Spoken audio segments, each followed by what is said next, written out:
मैं हर बच्चे की, हर बड़े की, हर बुजुर्ग की, उनकी सोच की, जैसे वो काम करते हैं, जैसे विचार करते हैं, जैसे भाव रखते हैं, जिस भावना से आते हैं, मैं हर इंसान के बारे में सोचने का प्रयास करता हूं। और मेरी तरफ से मेरी कोशिश भी ये होती है कि अगर उसको चाहे प्यार से, चाहे उसको किसी भी तरह से मैं ठीक रास्ते पे लेके आऊं।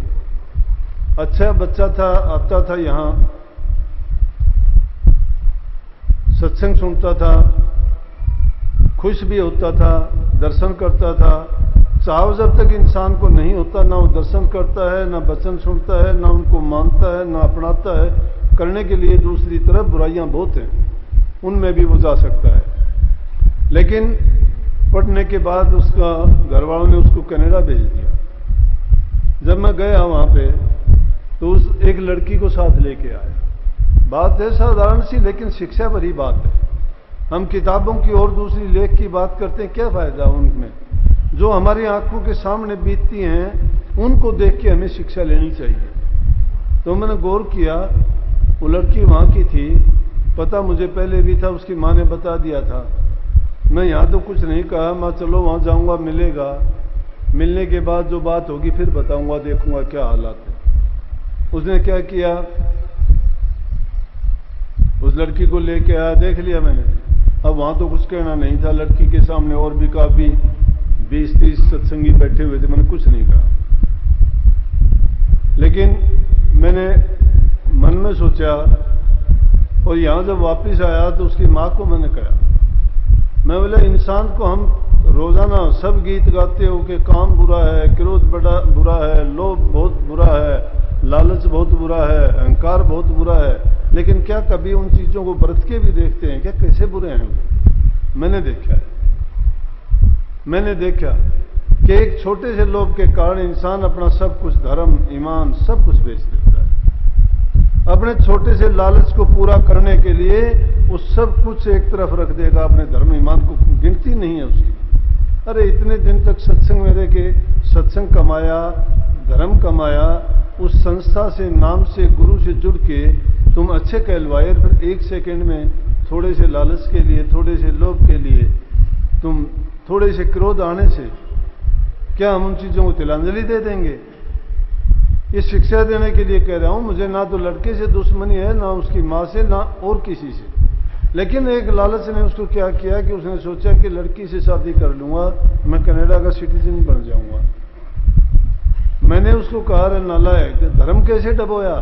उन देशों में गाय का मांस खाते हैं, शराब पीते हैं, औरतें भी सिगरेट पीते हैं। मैं देख के उससे कहने लगा, मैंने कहा कि एक आदमी जो शराब पीता है, मांस खाता है, उसके साथ जो दूसरा रहेगा वो उन चीजों से कैसे बच गया? चाहे वो अगर वो नहीं भी सेवन करता है, सेवन करने वाला आदमी के साथ में बर्तन मिलते हैं, कपड़े मिलते हैं, हाथ मिलते हैं, बैठते हैं, साथ रहते हैं, तो उसका धर्म डूबा के रहा, उसका धर्म खराब हो जाता है, बिगड़ जाता है। एक छोटा सा कतरा यज्ञ अगर होता हो, यज्ञ होते हुए छोटा सा कतरा यज्ञ की अग्नि में डाल के देख लो मांस का, सब क्रिया भ्रष्ट हो जाएगी। अरे छोटे से कतरे के कारण शुद्ध मंत्रों से उच्चारण, घी का उनका अग्नि वहां मौजूद है, और उसमें हवन करते हुए ही उस छोटी सी चीज उस सारे काम को बिगाड़ के रख देती है। जो इंसान रोजाना सेवन करते हैं उनकी क्या हालत होती होगी? वो राक्षस है। मैंने कहा कि देख, एक छोटे से लालच के कारण इसने दीन, ईमान, धर्म सब डबो दिया। बचपन से जो सत्संग में आता था, वचन भी सुनता था, दर्शन भी करता था, इसके क्या काम आए? लेकिन क्या हुआ कि तुलना करके देखो, छोटे से लालच ने ऐसा कर दिया। तो जो बड़े लालच में फंस जाते हैं उनका क्या होगा? इसीलिए काफी लोग ऐसे भी हैं सत्संग में रात दिन वो आते रहते हैं, लेकिन उनके खोटे कर्म उनको नहीं बख्शते। उनके खोटे कर्म उनको करने ही पड़ते हैं। क्यों करने पड़ते हैं? उनकी मजबूरी है, निभाते हैं वो, उनको नहीं निभा सकते। वो उन चीजों को ये नहीं मानते हैं जिस प्रकार से हम मांस भक्षण का पक्का नियम करवाते हैं, लेकिन वो कह देते हैं कि अंडा खाना इसमें नहीं आता है, मछली खाना इसमें नहीं आता है, और इसीलिए उनके हर भोजन में किसी न किसी रूप में इन चीज़ों की मिलावट होती है।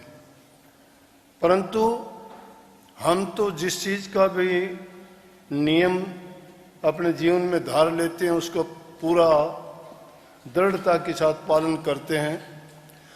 तो जो उन चीज़ों को नहीं निभा पाते तो हमें उनको वो ज्ञान देने में, उनका संग करने में या उनको कोई उपदेश सुनाने में वो मज़ा नहीं आता जो हमारे अपने लोगों को बात करने में हमें आनंद मिलता है। इसलिए वो हो या ना हो, लेकिन अब ऐसा हो गया कि हमारे देश के ही लोग, बच्चे पढ़ने वाले वहाँ इतनी संख्या में चले गए कि पूरा दिन फुर्सत ही नहीं मिलती। उनको जितना टाइम जैसे भी मिलता है, मैं भी सोचता हूँ थोड़े समय के लिए आया हूँ, ये बच्चे पढ़ने के लिए, कोई 2 साल के लिए, कोई 3 साल के लिए